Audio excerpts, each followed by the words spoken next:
Hello students, welcome to RNS classes. चलिए हम इस लेक्चर में कुछ वेन डायग्राम से कॉन्सेप्ट्स को सीखते हैं, क्योंकि न्यूमेरिकल पर्पस के लिए काफ़ी इंपॉर्टेंट होते हैं। चलिए, हमने स्टूडेंट्स देखा था वेन डायग्राम को रिप्रेजेंटेशन। किसी भी वेन डायग्राम को हम एक रेक्टेंगुलर बॉक्स से रिप्रेजेंट करते हैं, यूनिवर्सल सेट को यू से रिप्रेजेंट करते हैं, और किसी सेट को सर्कुलर से रिप्रेजेंट करते हैं। फॉर एग्जाम्पल ये सेट ए और ये सेट बी है। ठीक है, चलिए इसके बारे में और पढ़ते हैं स्टूडेंट्स। हमने कुछ टॉपिक्स पीछे डिस्कस की थी, जैसे intersection, union, complement, difference. Mainly हमें सेट्स में वही ज़्यादा डिस्कस करना है।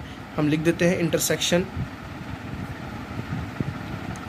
के बारे में पढ़ा था, यूनियन, ठीक है, फिर डिफरेंस ऑफ अ सेट,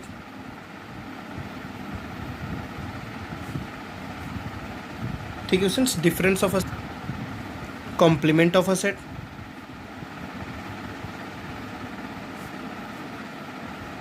ठीक है, यूनियन पढ़ा था, इंटरसेक्शन पढ़ा था, यूनियन पढ़ा था, डिफरेंस पढ़ा था, कॉम्प्लीमेंट पढ़ा था। चलिए आगे जैसे याद आएगा हम उसको लिखते रहेंगे।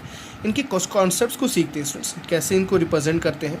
फॉर एग्जांपल हमारे पास एक सेट दिया है ए इंटरसेक्शन बी, ठीक है, एक सेट ए है, एक सेट बी है, और हमने लिखा क्या है, ए इंटरसेक्शन बी। तो आपको मैंने अभी जस्ट बताया, किसी भी सेट में अगर एक सेट ए है, ये सेट बी है, ठीक है ना, ये सेट ए है, ये सेट बी है, तो इसमें जो सेंटर वाला एरिया आता है वो क्या होता है, ए इंटरसेक्शन बी का पार्ट होता है, ठीक है ना। ये होता है ए इंटरसेक्शन बी। ये जो पूरा एरिया होता है यहाँ से यहाँ तक, ये पूरा एरिया किसका होता है स्टूडेंट्स, ए यूनियन बी का। सबसे पहली बात, ये पूरा एरिया जो होता है ए यूनियन बी का, ये जो एरिया होता है स्टूडेंट्स ए इंटरसेक्शन बी का। अगर हमारे पास एक सेट ए दिया, हमें बोला है ए कॉम्प्लीमेंट कितना होता है। आपने देखा था स्टूडेंट्स ए कॉम्प्लीमेंट कितना था, universal minus A. A complement का मतलब क्या होता है, यूनिवर्सल माइनस ए। प्लीज़ इस लेक्चर को ध्यान से समझिएगा।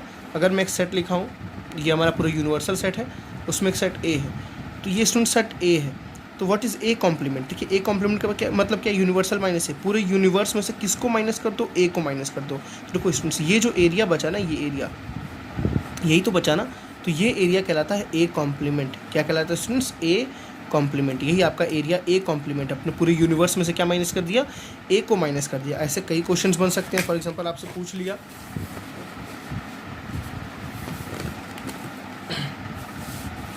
कि आपको बताना है ए, ठीक है ना, आपको बताना है ए यूनियन बी का होल कॉम्प्लीमेंट क्या होगा। ठीक है, ए यूनियन बी का होल कॉम्प्लीमेंट क्या होगा। तो देखिए, सबसे पहले आपको क्या निकालना है, ए यूनियन बी। तो मुझे एक यूनिवर्सल सेट दिया है, यूनिवर्सल सेट में क्या है, ये स्टूडेंट्स, ये सेट ए है, ये सेट क्या है, B. This is set A and this is set B. A union B क्या होता है स्टूडेंट्स, ये एरिया आपका जो क्या है, ए यूनियन बी है। ये एरिया आपका क्या है, ए यूनियन बी है। अब ए यूनियन बी का कॉम्प्लीमेंट का मतलब हुआ स्टूडेंट्स, आपको मैंने बताया था कॉम्प्लीमेंट का मतलब, ए यूनियन बी के होल कॉम्प्लीमेंट का मतलब हुआ यूनिवर्सल में से इस अंदर वाले को माइनस कर दो, ए यूनियन बी को माइनस कर दो। समझ आया ना, बहुत सिंपल है। तो पूरा यूनिवर्सल सेट है, इस पूरे यूनिवर्सल में से मैं किसको माइनस करूँगा, ए यूनियन बी, ये पूरा निकालूंगा। तो स्टूडेंट्स क्या, कौन सा एरिया बच रहा है, आप देखो ध्यान से, ये एरिया जो बच रहा है, ठीक है ना, ये जो एरिया स्टूडेंट्स क्या है, ए यूनियन बी का होल कॉम्प्लीमेंट। समझ आई बात है ना। ऐसी इंटरसेक्शन का अगर हम निकालें तो ए इंटरसेक्शन बी का होल कॉम्प्लीमेंट समझिए। थोड़ा सा दोबारा डायग्राम बनाते हैं। This is A, this is B. देखिए स्टूडेंट्स, ये जो एरिया आया वो क्या है, ए इंटरसेक्शन बी है। समझ बात है, जो बीच का एरिया वो क्या है, ए इंटरसेक्शन बी। अब ए इंटरसेक्शन बी का होल कॉम्प्लीमेंट का मतलब है यूनिवर्सल में से किसको माइनस कर दीजिए, ए इंटरसेक्शन बी को। यूनिवर्सल में से किसको माइनस कर दीजिए, ए इंटरसेक्शन बी को। चलिए, ये पूरे यूनिवर्सल सेट है स्टूडेंट्स, पूरा यूनिवर्सल सेट में किसको माइनस करूंगा, ए इंटरसेक्शन, बस इसको माइनस करूंगा। तो क्या बच रहा है स्टूडेंट्स, देखो ध्यान से, ये आपको दिख रहा है ना, इसको छोड़ के इसको ध्यान देना है, इसको छोड़ के और सारी चीज़ें बच रही हैं। तो ये जो डैशेज हैं वो क्या है, आपका ए इंटरसेक्शन बी का होल कॉम्प्लीमेंट। समझ आई बात है ना स्टूडेंट्स, ये बहुत इंपॉर्टेंट है। चलिए अब डिफरेंस ऑफ सेट को देखते हैं। फॉर एग्जांपल मैंने लिखा ए माइनस बी, तो ए माइनस बी का मतलब स्टूडेंट्स मैंने बताया था वो एलिमेंट एक्स सच दैट, अगर इसको सेट बिल्डर फॉर्म में लिखे, x belongs to A but x does not belongs to B. आपको यहाँ पे एक और डेफिनेशन देखने को मिलेगा, बहुत अच्छा डेफिनेशन है। ठीक है, देखिए, जैसे एक सेट ए है, एक सेट बी है, ये आपका सेट ए, ये सेट बी। देखिए ए माइनस बी का मतलब क्या है, ए में तो हो बट वो बी में ना हो। मतलब आप पूरे ए में से किसको माइनस कर दो, बी को क्या कर दो, माइनस, इसको हटा दो। ठीक है, तो ये जो एरिया आ रहा है स्टूडेंट्स, ये जो एरिया आ रहा है, ये आपका क्या है, ए माइनस बी वाला एरिया। मैं फिर दोबारा डायग्राम बनाता हूँ, डायग्राम वहाँ पे थोड़ा कंफ्यूजिंग हो गया आप लोग के लिए।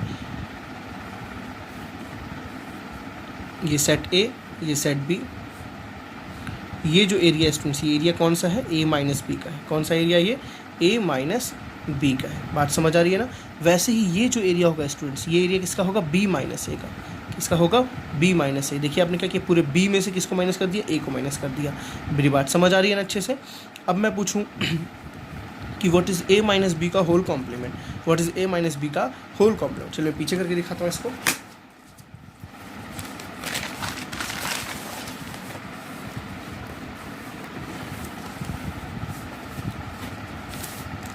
तो मैंने आपसे क्वेश्चन क्या किया स्टूडेंट्स, ए माइनस बी का होल कॉम्प्लीमेंट। तो आपको कुछ नहीं करना। ए माइनस बी का होल कॉम्प्लीमेंट का मतलब क्या है स्टूडेंट्स, यूनिवर्सल में से ए माइनस बी को निकाल दो। यूनिवर्सल में से ए माइनस बी को निकाल दो, ठीक है। अब देखो, अभी इस वीडियो को देखोगे तो आपको एनसीईआरटी के क्वेश्चंस को करने में, क्योंकि हमें कुछ प्रूफ्स करने हैं स्टूडेंट्स, उस प्रूफ्स के लिए ये बहुत ज़रूरी है। बिना इसके उस प्रूफ्स को मैं समझाऊंगा तो आपको समझने में बहुत दिक्कतें होंगी, इसलिए मैं इसको अभी बता रहा हूँ, ठीक है ना। ये आपका सेट ए है, ये आपका सेट बी, यूनिवर्सल सेट। देखिए मैंने क्या बोला, ए माइनस बी का कॉम्प्लीमेंट। तो यूनिवर्सल में से, पूरे यूनिवर्सल में से इसको माइनस करो, ए माइनस बी। ए माइनस बी क्या था स्टूडेंट्स, ये था ए माइनस बी, ठीक है ना। तो पूरे यूनिवर्स में से जब मैं इसको माइनस करूँगा, बस इसको, तो क्या बचेगा स्टूडेंट्स, आप ध्यान से देखो, आपके पास ये बचेगा एरिया। देखिएगा मैं इसको भी डैश कर रहा हूँ, ठीक है ना, ये भी बचेगा। ये बात समझ आ रही है ना। ये पूरा एरिया किसका है, ए में। तो मैंने बस ए माइनस बी को हटा दिया, बस ए माइनस बी को हटा दिया। समझ बात आ रही है ना। तो ये क्या मिल गया, ये जो एरिया डैशेज है वो क्या है, ए माइनस बी का होल कॉम्प्लीमेंट। ऐसे ही आप तो अपोजिट वाले को भी समझ सकते हो, अपोजिट वाला क्या होगा। क्लियर है स्टूडेंट्स। अगर आपको कहीं बोल दिया रिप्रेजेंट करने के लिए ए कॉम्प्लीमेंट, ठीक है, A complement intersection B complement को रिप्रेजेंट करो, A complement intersection B complement को रिप्रेजेंट करो। देखो ये स्टूडेंट क्या है actually, A complement intersection B complement क्या है, समझते हैं थोड़ा सा। ये आपका ए है, ये आपका बी है। देखिए ए कॉम्प्लीमेंट मतलब ए को छोड़ के सारा कुछ, बी कॉम्प्लीमेंट मतलब बी को छोड़ के सारा कुछ, और उन दोनों का कॉमन पार्ट, क्या होगा। देखिए ए को छोड़ के सारा कुछ, ए को छोड़ के सारा कुछ स्टूडेंट्स क्या आया, ये लाइन, ये है आपका ए कॉम्प्लीमेंट। समझ है ना। चलिए बी कॉम्प्लीमेंट के स्टूडेंट्स, बी को छोड़ के सारा कुछ, मैं इसको ऐसे डिनोट करूँ। देखो बी को छोड़ के सारा कुछ, तो ये आया बी कॉम्प्लीमेंट।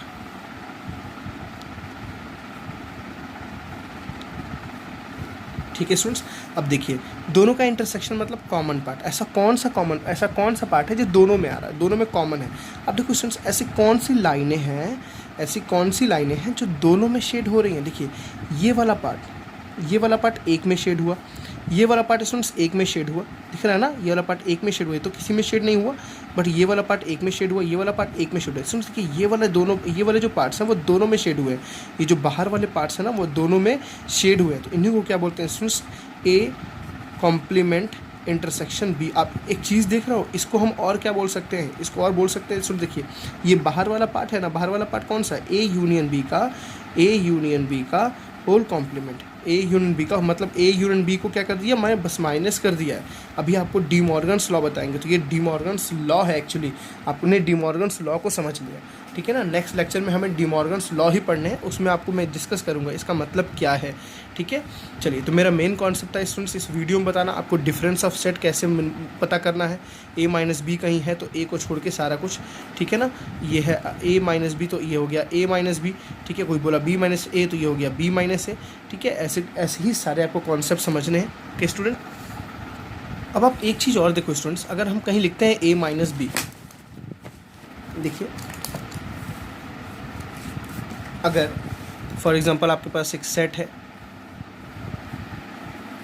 ठीक है, दिस इज सेट ए, और आपके पास ये सेट बी है, ये सेट ए है और ये सेट क्या है, बी है, ठीक है। ये आपका यूनिवर्सल सेट। अगर आपने लिखा स्टूडेंट्स ए माइनस बी का आपने डेफिनेशन लिखा, x such that x belongs to A but x does not belongs to B. इसका मतलब समझिए स्टूडेंट्स, वो जो एलिमेंट्स होंगे वो केवल ए में होंगे बट वो बी में नहीं होंगे। इनको हम और कैसे कहते हैं, ये जो एरिया स्टूडेंट्स है, ये एरिया, यही आपका ए माइनस बी है ना, ये आपका एरिया क्या है, ए माइनस बी का एरिया है।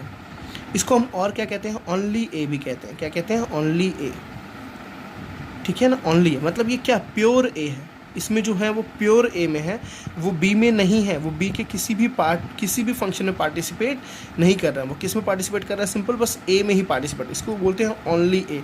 सिमिलरली इसको क्या बोलते हैं स्टूडेंट्स, बी माइनस ए, ये इसको क्या बोलते हैं, ओनली बी। समझ बात आ रही है ना, इसको क्या बोलते हैं, ओनली बी, इसको क्या बोलते हैं, ओनली ए।